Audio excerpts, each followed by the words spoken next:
Hello students, welcome to Gyan Tripti higher education channel. BSc final year के अंदर optimisation के अंदर हमारा ट्रांसपोर्टेशन प्रॉब्लम चल रहा था, जिसके अंदर मैंने आपको 3 मेथड करवा चुकी थी। Least cost method, north west corner rule और लास्ट वोगल अप्रोक्सीमेशन मेथड। ठीक है, और मैंने बोला था कि इन तीनों का मेथड का यूज़ क्या रहता है कि हम क्या चाहते हैं कि कोई भी हमें ट्रांसपोर्टेशन प्रॉब्लम अगर गिवन है तो हम उसके अंदर मिनिमम कॉस्ट निकाल सकें। ठीक है, तो मिनिमम कॉस्ट निकालने के लिए मैंने 3 मेथड निकाले थे और ये भी बताया था कि सबसे मिनिमम कॉस्ट हमेशा वोगल अप्रोक्सीमेशन मेथड से ही मिलती है। जब तक आपको एग्जाम्स में मेथड का नेम ना पूछ लिया जाए, जैसे कोई नेम पूछ लेता है कि नॉर्थ वेस्ट कॉर्नर रूल से इसका अपने को मिनिमम कॉस्ट निकाला, तब तो आपको वही मेथड ही लगाना है। और ज़्यादातर इसके नेम से नहीं पूछा जाता है, डायरेक्ट ऐसे लिखा हुआ आता है कि solve the following transportation problem. तो हम उसको वोगल अप्रोक्सीमेशन से ही करते हैं। क्यों करते हैं? क्योंकि सबसे मिनिमम जो कॉस्ट आता है हमेशा वोगल से ही आता है, ना तो नॉर्थ वेस्ट से आता है ना ही लीस्ट कोस्ट से आता है। तो हमें वोगल्स का मेथड लगाना होता है। अभी आज हम करने वाले हैं उसके आगे का ऑप्टिमैलिटी टेस्ट। ये चेक करने जा रहे हैं कि क्या वोगल अप्रोक्सीमेशन से जो निकली हुई मिनिमम कॉस्ट है क्या वही सबसे मिनिमम है, उससे मिनिमम और आ ही नहीं सकता। तो अगर आ रहा है तब भी हमारे पास कुछ ना कुछ आंसर आ जाएगा। अगर नहीं आ रहा तो फिर हम बोल देंगे कि वोगल वाला ही आंसर हमारा मिनिमम कॉस्ट है। तो हम आज पढ़ने जा रहे हैं ऑप्टिमैलिटी टेस्ट के बारे में।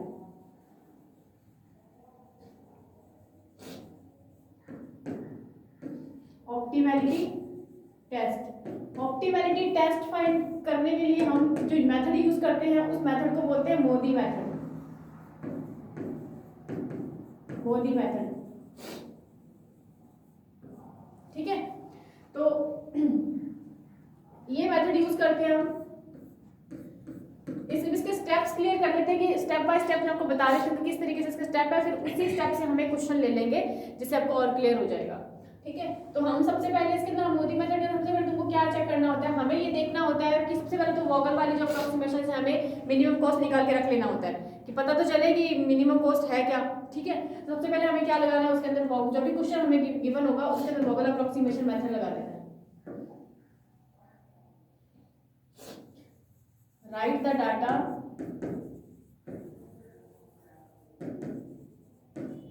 in table by Vogel's approximation method।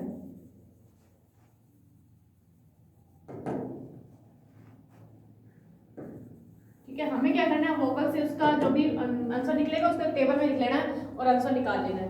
वो करने के बाद जो मोदी मेथड के अंदर हमें क्या करना है, सबसे पहले इसके अंदर दो चीजें होती है कि जो मोदी मेथड है हमेशा नॉन डीजेनरेसी के अंदर रखता है। ये दो टाइप की कंडीशन होती है, एक तो होती है डीजेनरेसी और एक होती है नॉन डीजेनरेसी। इनमें क्या डिफरेंस होता है? डीजेनरेसी का मतलब क्या होता है, वो बोल रहा है कि अगर आपके पास, सॉरी नॉन डीजेनरेसी पहले देख लेते हैं फिर डीजेनरेसी क्लियर हो जाएगा। वो बोल रहा है कि अगर आपके पास, या फिर इससे पहले एक चीज और क्लियर कर लो क्योंकि इस फॉर्म में और चीज यूज आने वाली है।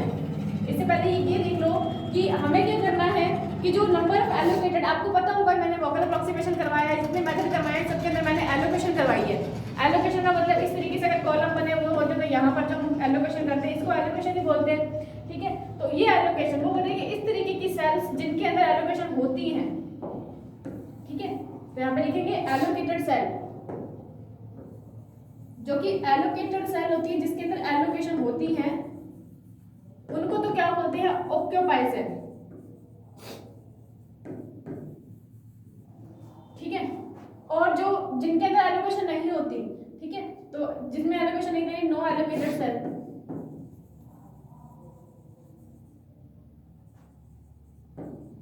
जिनके अंदर एलोकेशन नहीं होती है उनको क्या बोलती है, non occupy cell.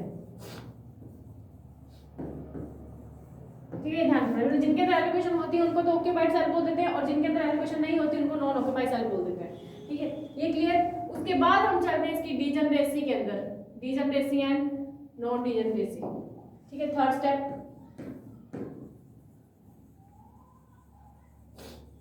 Degeneracy and non degeneracy. इनका फॉर्मूला होता है, फॉर्मूला सिर्फ कंडीशन ही होती है इसकी एक, वैसे कोई डेफिनेशन वगैरह नहीं है। कंडीशन क्या है, वो बोल रहा है अगर आपके पास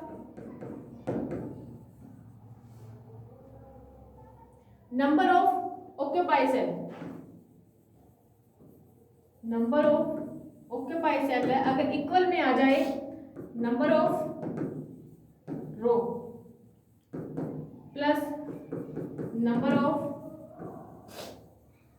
कॉलम -1, ये फॉर्मूला होता है नंबर ऑफ रो का m और n -1 है, m प्लस n -1, यानी number of occupied cell equal में आनी चाहिए m प्लस n -1 के। अगर आ रही है इसका मतलब कंडीशन किसके, नॉन डिजनरेसी, और हमेशा Modi method non degeneracy condition के अंदर ही लगता है, वो डिजनरेसी के अंदर नहीं लगता। अगर बाई चांस आपके पास क्वेश्चन के अंदर कंडीशन आपको चेक करनी है, अगर नॉन डिजनरेसी है तो नेक्स्ट स्टेप पे चलेंगे, अगर नहीं है बाई चांस वो डिजनरेसी आ रही, डिजनरेसी का मतलब number of occupied cell is not equal to m plus n minus 1 आ रही है, ठीक है, उसकी इक्वल नहीं आ रही, हो सकता है ये बड़ी आ रही हो इससे, हो सकता है ये छोटी आ रही हो इससे, तो इस तरीके के केस के अंदर वो कंडीशन क्या होती है, डिजनरेसी की होती है। इसका जो काम है वो हम इसके जस्ट बाद करेंगे, जब पहले हम नॉन डिजनरेसी पे करते हैं, ठीक है, तो इसको इसका जो भी काम है वो नेक्स्ट कभी क्वेश्चन लेंगे नेक्स्ट लेक्चर के अंदर, उसके अंदर समझाऊंगी कि डिजनरेसी को कैसे सॉल्व करते हैं। अभी सिर्फ हमने नॉन डिजनरेसी पे काम कर रहे हैं क्योंकि मोदी मेथड हमेशा नॉन डिजनरेसी में लगता है, ठीक है, तो नंबर ऑफ ऑक्यूपाइड सेल बराबर m plus n minus 1 formula लगना चाहिए।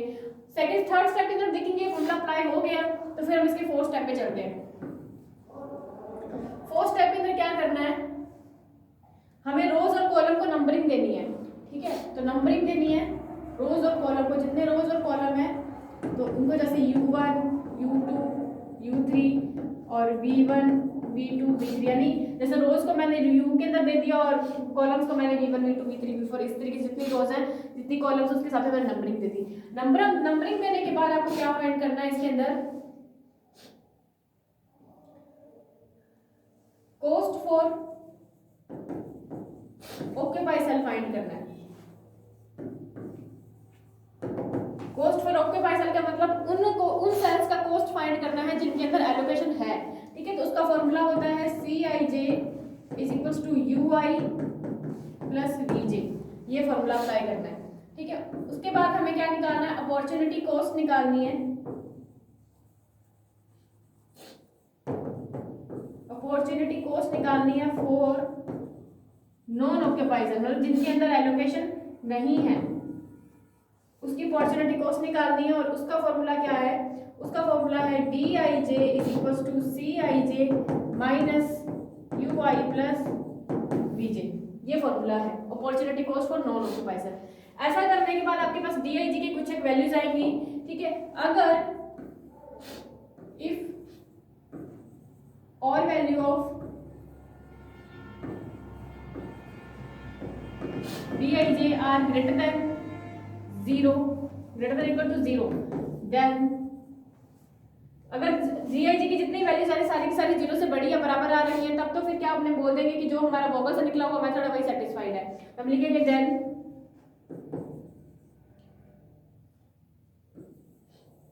द सॉल्यूशन ऑफ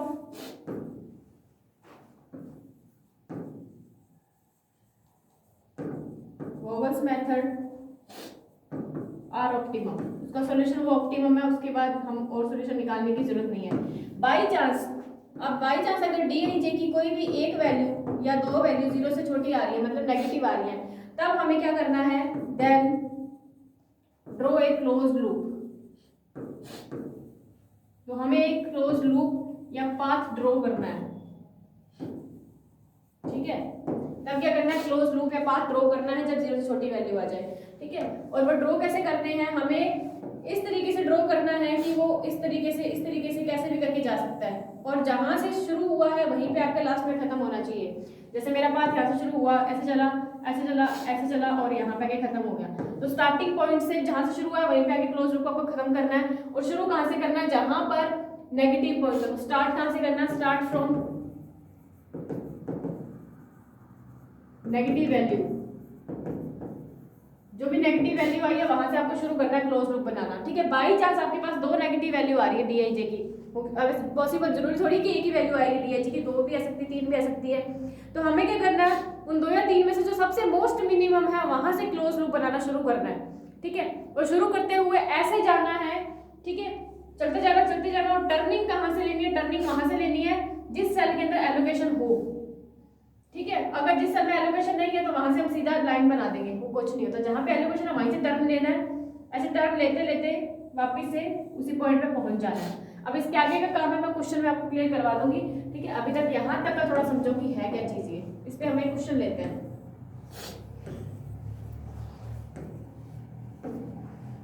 ठीक है। इस तरीके से ये थोड़े से कॉन्सेप्ट मैंने बता दिए कि करना क्या है मोदी मेथड के अंदर। अभी हम इस पे क्वेश्चन लेते हैं जिससे और क्लियर हो जाएगा।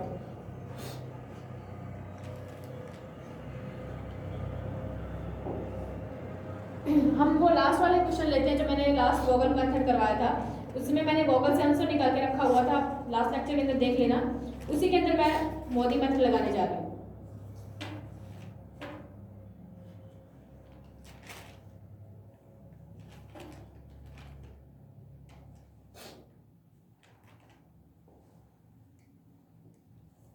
या फिर कर लो एक क्वेश्चन मोदी मेथड से।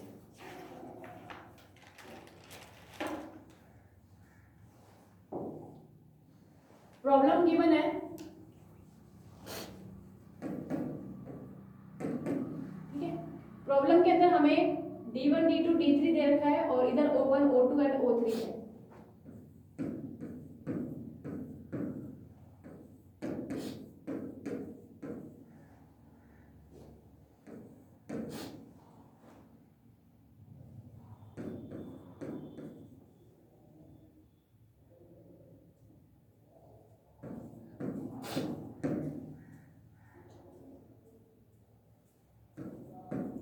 फोर 2 5 एंड 9 दे रखा है, ठीक है। इसके अंदर हमें इसकी कैपेसिटी दे रखी है O1 O2 O3 की कैपेसिटी है 30 50 एंड 20, और इधर नीचे डिमांड दे रखी है 20 40 30 10, ठीक है। ये डिमांड है। अब इसको सॉल्व करना है, ठीक है। तो इसी के अंदर मैं काम कर रही हूँ।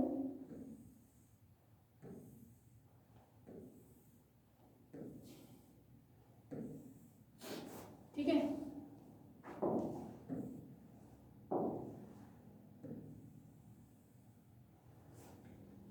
अब देखो हमें इसको करना है बाय वोगल अप्रोक्सीमेशन मेथड। जब लिख रही हूँ मैं bye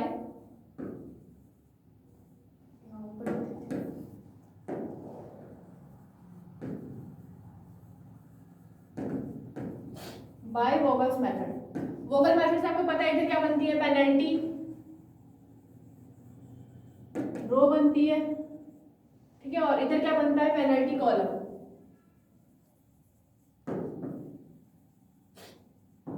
penalty row and penalty column. Penalty row के लिए मोस्ट मिनिमम में से माइनस करना होता है तो दो मिनिमम है 1 एंड 1, तो यहाँ आएगा 0, यहाँ 2 माइनस 1 1, 4 माइनस 2 2, इधर 3 माइनस 1 2, और इधर 2 माइनस 2 0, इधर 1 और इधर 3। तो हमें क्या करना है, सब में से मैक्सिमम देखना होता है। मैक्सिमम 3 है तो 3 के लिए इस कॉलम के अंदर मोस्ट मिनिमम 1 है तो एलोकेशन किस पे जाएगी, 1 पे।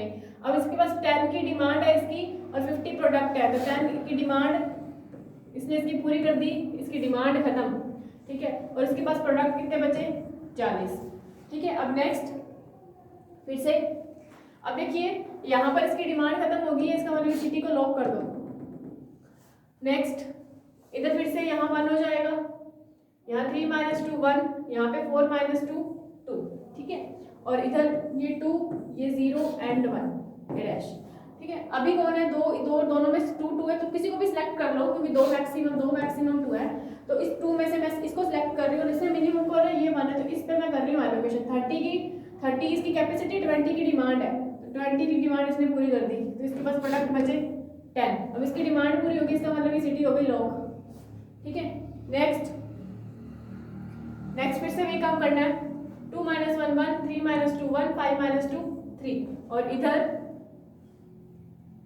Dash 0 1 and dash. तो मैक्सिमम साफ दिखाई दे रहा है 3 है, तो इसके लिए करेंगे हम, इसके लिए मिनिमम कौन है, 2 है, तो 2 पे काम करना है। 40 प्रोडक्ट है, 20 की डिमांड है, सॉरी 40 की डिमांड है, 20 प्रोडक्ट है, 20 प्रोडक्ट इसने इसके देने, इसके पास प्रोडक्ट 0, इसका मतलब ये इसकी डिमांड पूरी नहीं कर सकता, और इसकी डिमांड अभी बची हुई है 20 की, ठीक है। अब नेक्स्ट फिर से 2 माइनस 1 1, 3 माइनस 2 1, ये डैश हो जाएगा, ठीक है, क्योंकि कुछ भी नहीं बचा हुआ इधर, और नीचे चले गए थे यहाँ पे 3 माइनस 2 1, 2 माइनस 1 1, तो 1 में किसी भी 1 को कर दो, तो मैं कर रही हूँ इस 1 के लिए। इस वन के लिए इस वन पे एलोकेशन करेंगे जब, तो 30 की डिमांड है, 10 प्रोडक्ट पड़े उसके पास, तो 10 इसने इसको दे दिए, ठीक है। तो इसके पास 20 बची, इसके पास प्रोडक्ट 0, प्रोडक्ट 0, इसका मतलब इसकी डिमांड पूरी नहीं कर सकता, ये लॉक हो गया, ठीक है। अब देखिए नेक्स्ट, ये ऊपर वाले तो लॉक, नीचे 3 - 2, यहाँ 1, ये डैश, और यहाँ 3 and 2 आएगा, 3 and 2 आएगा, तो ये 3 जाएगा अंदर सेकंड वाला। तो इस पे करते हैं एलोकेशन, सिर्फ यही बचा हुआ है 40 20, तो 20 की डिमांड है इसकी और 40 प्रोडक्ट थे, इसने इसको 20 दे दिया, तो इसके पास 20 बचे, ये 0, ठीक है। लास्ट यही बचा हुआ है, 20 की डिमांड है, 20 ही इसके पास प्रोडक्ट है, तो ये 0, ये भी 0, तो ये सेटिस्फाइड हो गया, ठीक है। ये सब मैं लास्ट लेक्चर में आपको समझा चुकी हूँ सारा, दोबारा कर लेना, मैं सिर्फ इसमें आंसर निकाल के रख रही हूँ। तो हमारे पास इसका मिनिमम कॉस्ट क्या आ जाएगा, मिनिमम कॉस्ट आएगा 20 × 120 plus 10 plus 60 plus 40 plus 10 plus 40, ठीक है। इसको सॉल्व कर लेते हैं, ये आ जाएगा 180, ठीक है। तो मिनिमम कॉस्ट कितनी आई है हमारी 180। अब इस पे लगाना optimality test,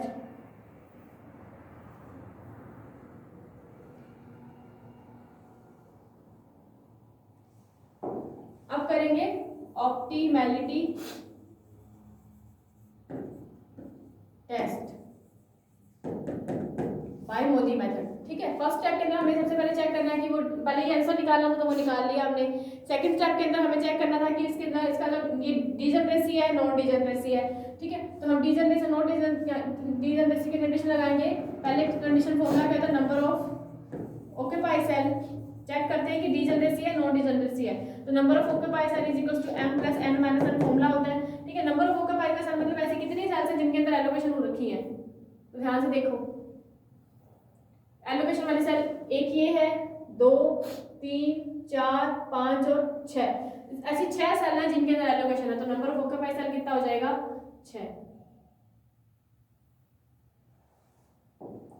number of occupy cell है 6, m + n - 1, कितनी रोज है और कितनी कॉलम है, 3 रोज है और 4 कॉलम है, तो 3 रोज है और 4 कॉलम है, तो हम लिखेंगे 3 + 4 - 1, तो 6 = 6। इसका मतलब ये दोनों बराबर आ रहे हैं, बराबर आ रहे हैं, इसका मतलब कंडीशन किसकी है, तो सो द कंडीशन इज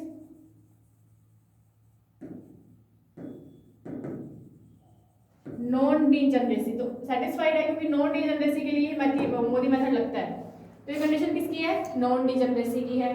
उसके बाद हमें क्या करना होता है, जो भी हमारे पास बनी हुई है टेबल उसको दोबारा यहाँ पे बनानी होती है।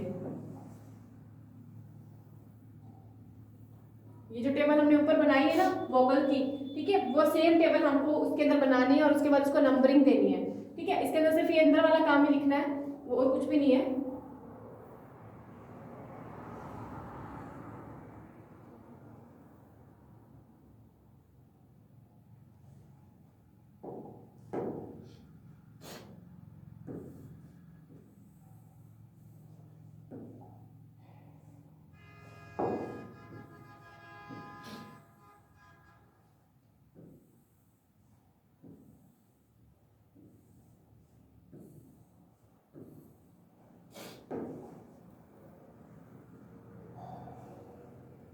यहाँ आएगा 21,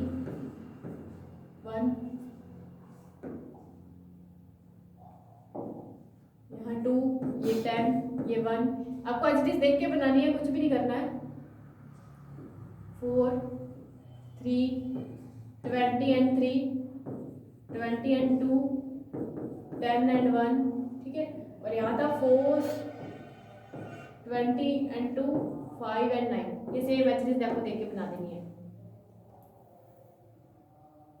ठीक है। ये बन गई। अब हमें उसके बाद क्या करना था, ये बनाने के बाद मैंने बोला था कि इनको नंबरिंग देनी है, U1 U2 3, तो मैं इनको नेम दे रही हूँ, ये है मेरा U1, ये U2, ये U3 एंड ये U4, ठीक है। ये है हमारा V1, ये V2 और ये V3, मैंने नंबरिंग दे दी इनको। नंबरिंग देने के बाद थर्ड स्टेप के अंदर हमें क्या करना है, इसका cost for occupy cell find करना है, तो cost for occupy cell, cost for occupied cell का फॉर्मूला क्या होता है, C I J is equal to U I plus V J. ठीक है, अब देखो इसके अंदर ऐसी कितनी सेल्स हैं जिन जो ऑक्यूपाइड है, तो 1 2 3 4 5 और 6 ऐसे सेल हैं। तो सबसे पहले हम इस सेल को लेते हैं जिसके अंदर एलोकेशन है। इस सेल का नाम क्या है, C11। तो यहाँ पे लिखेंगे C11 यानी I1 है, J भी 1 है, तो U1 प्लस V1। ठीक है, हम सेकंड की बात करते हैं। सेकंड हमारी ये है, तो इसका नाम क्या है, C13, तो is equal to U1 plus V3। ठीक है, नेक्स्ट थर्ड की बात करते हैं। ठीक है, थर्ड है हमारे पास C22, तो C22 is equal to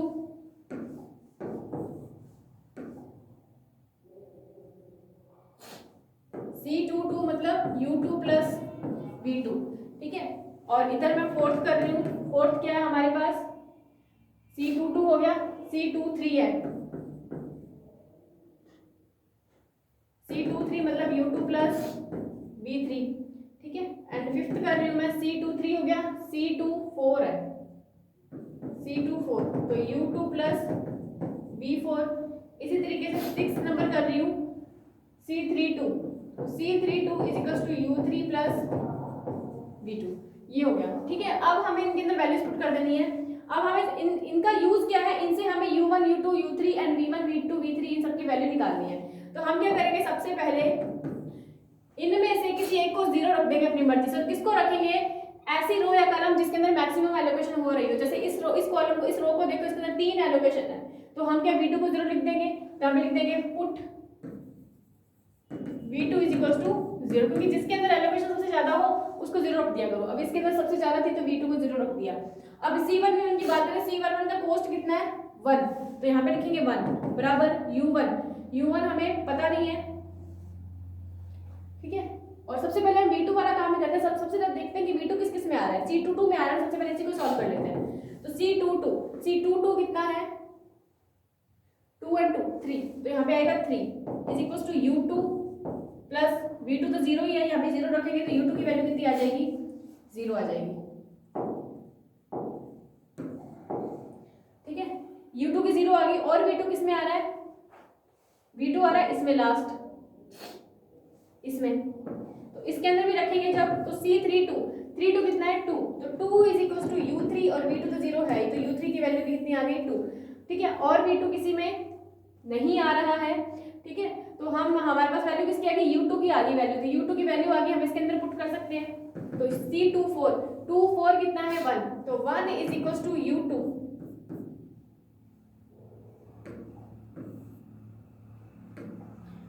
U2 की वैल्यू कितनी निकाली है, 3, तो 3 प्लस V4, तो V4 की वैल्यू कितनी आ जाएगी, माइनस का 2।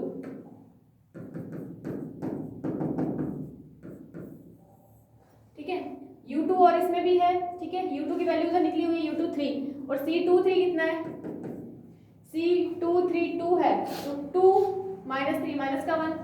ठीक है, तो V3 की वैल्यू कितनी आ जाएगी, माइनस का 1। ठीक है, इस तरीके से आपको रिलेशन बनाना और कुछ भी नहीं करना है इसके अंदर। हमारे पास अब वैल्यू किसकी आ चुकी है, VU1 और V3 की वैल्यू आ चुकी है। ठीक है, तो सेकंड के अंदर काम करते हैं। तो C13 हमारा 1 है, तो 1 is equal to U1 plus V3, तो U1 प्लस V3 माइनस का 1 निकाला है हमने, तो यहाँ से U1 की वैल्यू कितनी आ जाएगी, 2 आ जाएगी, तो U1 2 आ गया। नेक्स्ट U1 2 आ गया, तो U1 की इसमें 2 पुट कर देते हैं, तो 2 प्लस V1, तो यहाँ से V1 की वैल्यू कितनी आ जाएगी, माइनस का 1। ठीक है, ये सारी की सारी वैल्यूज हमारे पास आ चुकी हैं। ठीक है, देखिए U1 U2 U3 U4 की आ गई और V1 V2 V3 की आ गई। ठीक है, ये सारी की सारी वैल्यूज आ गई। ये तो निकला है कोस्ट फॉर ऑक्यूपाइड सेल। अब हमें क्या निकालना है, cost for non occupied cell. ठीक है, cost of non occupied cell का formula DIJ is equal to CIJ minus UI plus VJ। ठीक है, सबसे पहला DIJ मतलब ऐसी कौन सी सेल है, देखिए जिसके अंदर एलोकेशन नहीं है। एक तो ये सेकंड वाली है। ठीक है, ये इसके अंदर एलोकेशन नहीं, तो C12। ठीक है, ये क्या है, C12, सॉरी D12 लिखेंगे उसको, तो क्या है D12 को लिखेंगे C12 minus U1 plus V2। ठीक है, और सेकंड क्या है, सेकंड है हमारे पास, यहीं से देखते हैं, 1 2 हो गया और लास्ट ये है 1 4, तो D14। नेक्स्ट लिखेंगे हम यहाँ पे D14, इसके लिए C14 minus U1 plus V4। ठीक है, नेक्स्ट थर्ड करेंगे। और ऐसी कौन सी है सेल जिसमें एलोकेशन नहीं है? ये है 2 1। ठीक है, तो D21,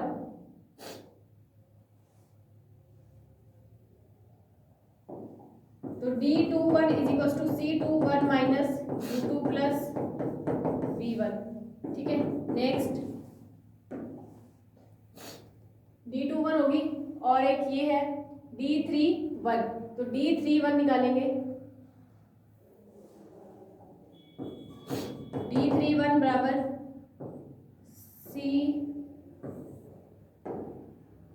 C31 minus U3 plus V1। Last D31 हो गया और कितना है 3 2 3 3, तो D33 and D34।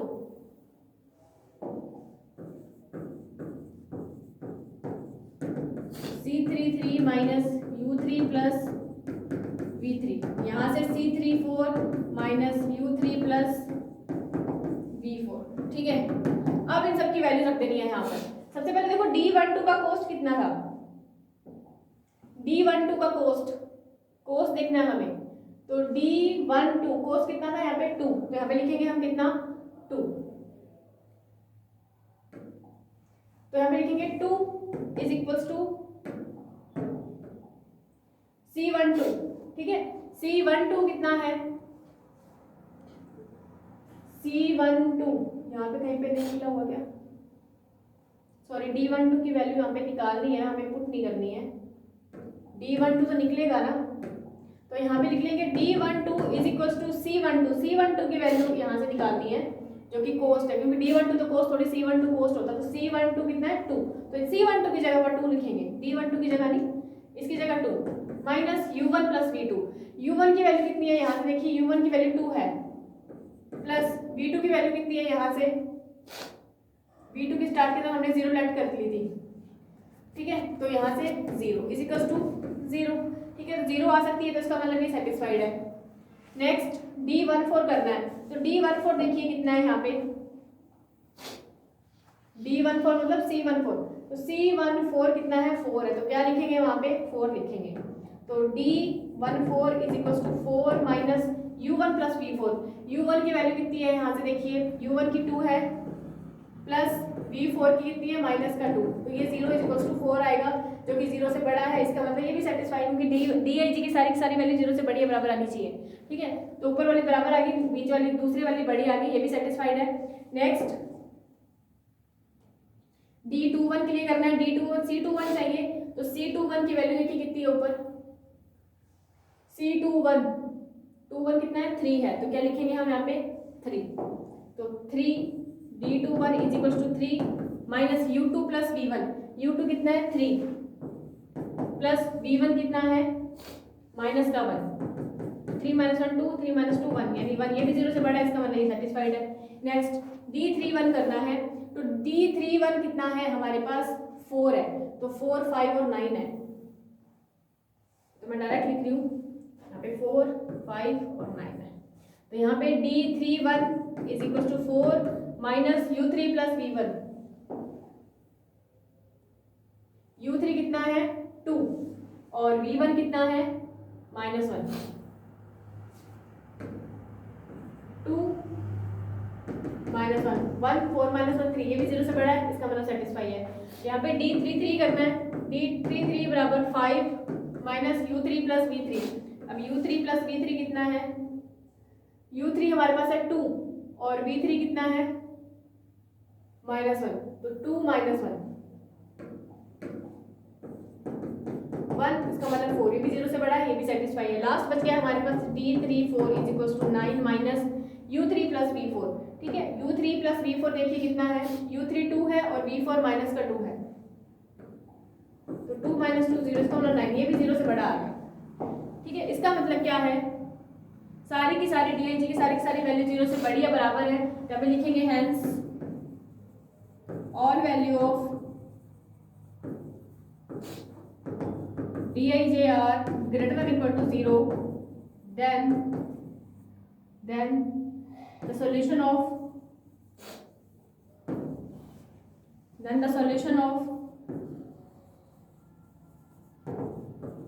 Vogel's approximation method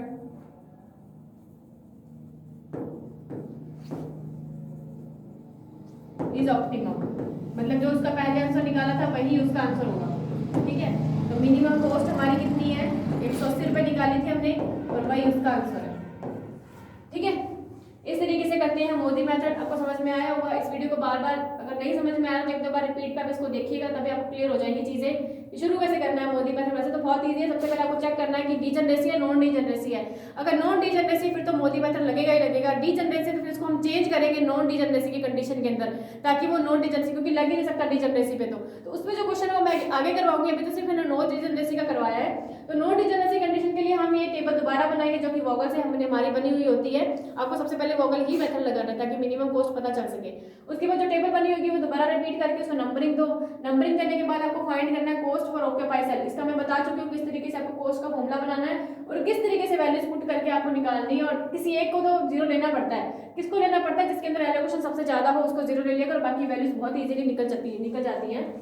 फिर आपको नॉन ऑक्यूपाइड सेल का फॉर्मूला लगाना है DIJ। यहाँ से हमारा लास्ट काम होता है DIJ की सारी वैल्यू जीरो से बढ़िया बराबर आनी चाहिए। अगर आ रही हैं तो वही हमारा मिनिमम कॉस्ट है जो वोगल से निकला हुआ है। अगर नहीं है तो इसके आगे का काम होता है क्लोज लूप ड्रॉ करना। वो मैं आगे नेक्स्ट कभी क्वेश्चन लूंगी नेक्स्ट लेक्चर के अंदर, उसके अंदर बताऊंगी कि किस तरीके से इसका क्लोज लूप ड्रॉ करना है, क्योंकि ये तो बहुत बेसिक सा क्वेश्चन है कि जब इजीली आ गई। अब आगे जब मोदी मेथड अप्लाई तब करेंगे जब यहाँ पे किसी एक की वैल्यू नेगेटिव आ जाएगी या किसी दो की वैल्यू नेगेटिव आ जाएगी, तो उसके लिए क्लोज लूप ड्रॉ करना पड़ता है। तो वो हम करेंगे नेक्स्ट लेक्चर के अंदर। अभी के लिए इतना ही, बाकी करते हैं थैंक्स नेक्स्ट लेक्चर के अंदर। Thanks for watching.